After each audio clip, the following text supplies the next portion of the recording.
जनसंवाद न्यूज, सत्य आणि विश्वासाची बातमी। पती पत्नीचे नाते 7 जन्म टिकावे यासाठी ज्येष्ठ पौर्णिमा अर्थात वटपौर्णिमेला उल्हासनगर शहरातील सुवासिनींनी वडाची पूजा करत पतीच्या दीर्घायुष्यासाठी साकडे घातले आहे। मराठा विभागाच्या जिजामाता उद्यानात वडाच्या झाडाची पूजा करण्यासाठी आणि त्याला सूत बांधण्यासाठी महिलांनी आज सकाळपासूनच गर्दी केली होती। सखी सामाजिक महिला संस्थेच्या वतीने या ठिकाणी सेल्फी पॉइंट आणि सुवासिनींना तुळशी भेट देण्यात आली। सखी सामाजिक महिला संस्थेच्या वतीने दरवर्षी आम्ही जिजामाता पाण्याच्या टाकीच्या बाजूला वटपौर्णिमेच्या निमित्त वटपौर्णिमा साजरी करतो। हे संस्थेच्या वतीने हे 5वं वर्ष आहे।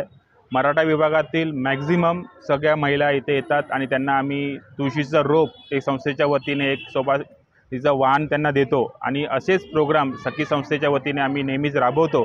आता लवकरच आम्ही मंगळागौर कार्यक्रमही करणार आहोत।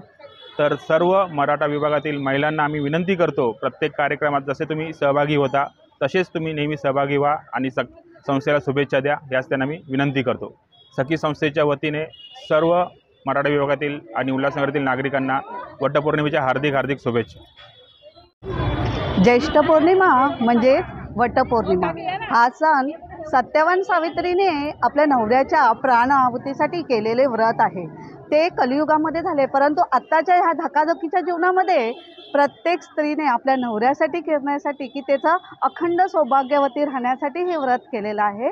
आणि ह्या व्रताचा एक भाग म्हणून सखी सामाजिक संस्थांकडून हा उपक्रम आम्ही राबवत आहोत की नवीन पिढीला आपल्या वटपौर्णिमा काय आणि कशा प्रकारे हे करायचं हे समजलं पाहिजे, म्हणून हा आम्ही छोटासा उपक्रम केलेला आहे। धन्यवाद। जनसंवाद न्यूज, सत्य आणि विश्वासाची बातमी। आजच सबस्क्राइब करून बेल आयकॉनला क्लिक करा आणि पहा ताज्या घडामोडींचा अचूक अंदाज आपल्या मोबाईलवर।